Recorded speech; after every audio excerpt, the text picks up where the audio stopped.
For In the News TV Daily, Lil Reese wants $1 million for an interview to speak about this incident. He releases an exclusive picture of his neck and the aftermath, and he really got hit in his neck, and he has the staples to prove it. Make sure to like the video with the bell notifications on, and let's get this video to 1,000 likes. Bell notification basically means that when you post or when I post, it comes straight to your device, maybe an email, maybe your cell phone, and you don't have to look for the news, so it comes straight to your phone and you don't waste time. So now let's get right into the news. Now, Lil Reese, the Chicago rapper, was hit last week in South Suburban Country Club Hills, Illinois, and was released Friday afternoon from the medical center. And he had the internet going on a frenzy. Now, the rapper, whose real name is Tavares Taylor, was in a situation around 2:30 p.m. November 11th at the 167th Street and Pulaski Road, according to Country Club Hills authorities. Now we have new information through a medical center spokeswoman by the name of Jonah Kelly. She did decline to confirm the rapper's identity to the Chicago Run Times, but she reportedly told Complex that he was in a bad condition and he was injured. Now that's one thing, because when we first initially put the report out, I kind of was concerned that they were giving out too much information about Lil Reese. They were saying, yeah, it's him and he's at this medical center, he was moved to that medical center. But now the truth comes out that he was actually, she didn't confirm anything, so it was more so hearsay. Now, Lil Reese reappeared on his live feed Friday, sitting in a vehicle while listening to music. Now, this whole situation is very random. He did get hit on the 11th. I think it was out maybe 2 or 3 days after. So people kind of downplayed it, was like maybe he really didn't get hit. It was a publicity stunt. But it's true. Now, while he was on his live for the whole world to see him, tons of fans and friends were happy to see the Chicago rapper well and alive. Now, they had messages on his live that were going up and down the chat. A lot of them were like, yes, you're good. Some people was like, I knew you couldn't go out like that. This all went across the rapper's screen while he's looking. He's not saying anything, mind you.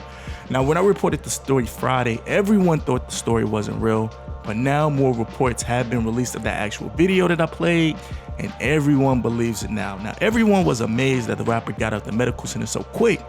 He was riding around, it looks like he was unbothered, listening to John B, which is such an oxymoron to me. Everyone didn't hear about anything from Lil Reese after that live video. He kind of went away. He didn't even save the live video, so pretty much he just wanted to pop in and pop out. So we didn't hear from Lil Reese until Saturday afternoon when he went on his Twitter. Now, one of the fans from the page went on to say this. He says, Vlad gonna try to get Lil Reese interviewed by any means. Now, this message was directed towards DJ Vlad, a media personality who often interviews rappers on his YouTube channel. And on the channel, he pretty much, a lot of people say he's the feds and he interrogates and he gets information out, but they pretty much tell their story about the life and times, basically their come up. And during their come up, they really admit to a lot of trouble that they ran into before becoming famous. And as of date, a lot of people have been talking about things that they've been doing currently, and just established rappers, established artists that still getting in trouble. They're still talking about it, like pending cases and things like that. So Reese went on to his social media and said this. He says, tell him, he's talking about Vlad, he said, I need $1 million for this story. This ain't fake or free. This is bigger than 50, Rick Ross, and whoever else. Lil Reese, I guess, is comparing the incident to the incident involving the rapper 50 Cent, who was hit 9 times in New York City in 2000. And he was also talking about Rick Ross, who was targeted in 2013 for an incident that happened in Florida. Pretty much the same type of incident happened with Rick Ross, happened with Lil Reese, but unfortunately, or fortunately for Rick Ross, he didn't get hit. He was followed home from, I think, a club. It happened wee hours in the morning, and they let off on his Maybach, and the car crashed into somebody else's house, and it was a big thing. So Lil Reese basically was saying that his story is as big as theirs, because at the end of the day, is more recent and more current, and pretty much he was just saying it like that. Now, even though Lil Reese survived the whole ordeal, he wants nothing short of $1 million to tell his story. Now, Vlad went on his social media to reply, and he declined the $1 million offer. Now, he said this, he says, I'm very happy you survived, but nobody's gonna pay you even 1% of that $1 million for that interview. And a lot of people were thinking that was funny. A lot of people were saying, yeah, 1% of $1 million is 10,000. No, nobody's paying that much, because at the end of the day, if you really know YouTube, or if you really know the platform, this incident is what's considered like basically a no-go for YouTube. So YouTube is probably not going to pay you the ad dollars and things like that, because it's a situation that's not quote unquote family friendly. So for him to get 10,000 back, he has to make like at least 10 million views on social media just to make that 10 back. So that's why Vlad was pretty, I mean, at the end of the day, Reese's story needs to be paid for, maybe a documentary where people can watch it, maybe pay for it. But as far as the views go on YouTube, it doesn't make sense for him to pay even $5 because the incident is so controversial that it probably won't get the ad dollars and he probably won't recruit. Now, a lot of people in the comments wonder who Lil Reese was before he got famous in the rap community. A lot of people haven't heard of him until this week.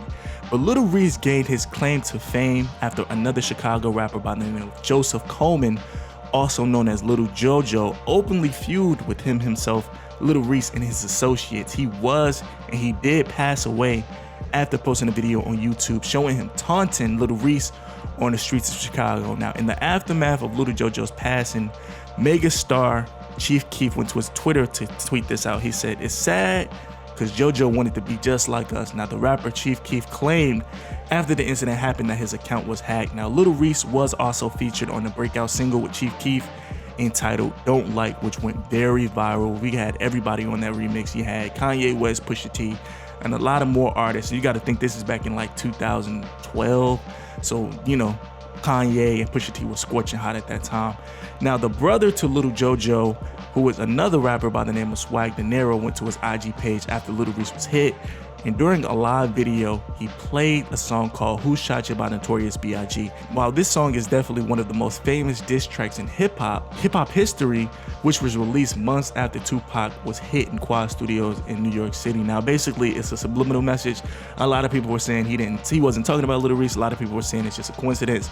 But, you know, you fans can decide whether, you know, it was a shot at Lil Reese, no pun intended. Now, Lil Reese went to a social media page once again this Sunday. It seems like Lil Reese wants to go viral for the whole month. Now, he went on his social media November 17th, this Sunday today, and shared a picture of the aftermath of the incident. Now, in the photo, it confirms Reese was indeed hit in the neck, and it shows dozens of staples holding his neck together. Now, he posted the picture here, and he made the caption. He says this: "Made for it, life's a gamble, and I got hella luck." The caption of the picture, that's what it says. Now, when I say this is amazing, I really mean it. Now, I'm not gonna say not only did the rapper survive, but the rapper got out. He got so quick out of the medical center, it was just like that. So that's the reason a lot of people were skeptical.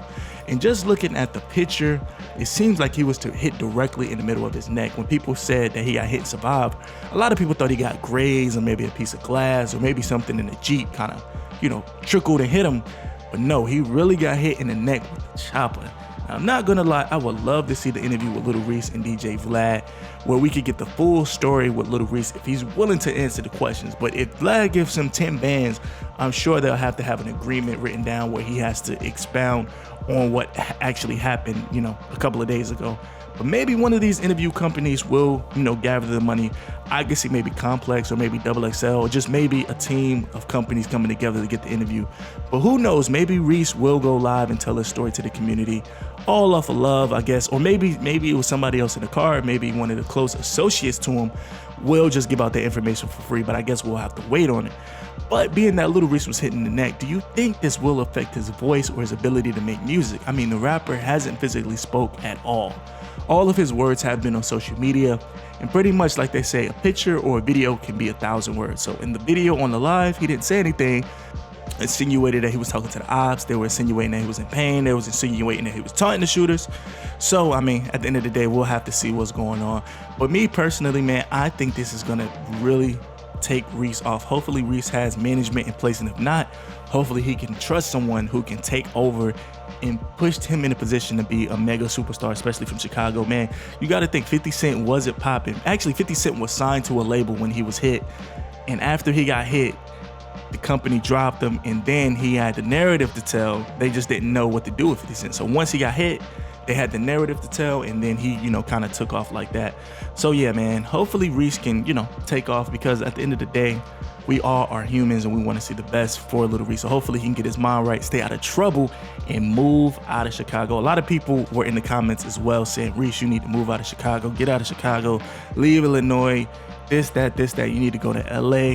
Or he could move to Atlanta with Lil Durk and them. They're doing pretty good in Atlanta. It's a little cost of living is a little bit cheaper, so they can go out to Atlanta and live right, man. So hopefully, man, Reese can make this situation a positive situation and make him a lot of more money. Because looking at social media, he had around 70,000. No, he has like 900,000 followers on Twitter, and he has like 1.5 million on Instagram. He definitely needs to monetize it and turn it around and make bread, get some merch, make some music, make some mixtapes, all of this type of thing. So yeah, let me know what you think about this in the comments. Let's get this video to 1,000 likes. Today is Sunday, so if you're in a live chat and you're premiering, let me know what city and state you're repping. If you are across the seas, like I always say, let me know what country you're repping. Now I'll catch you on the next video. I'm in the news with it.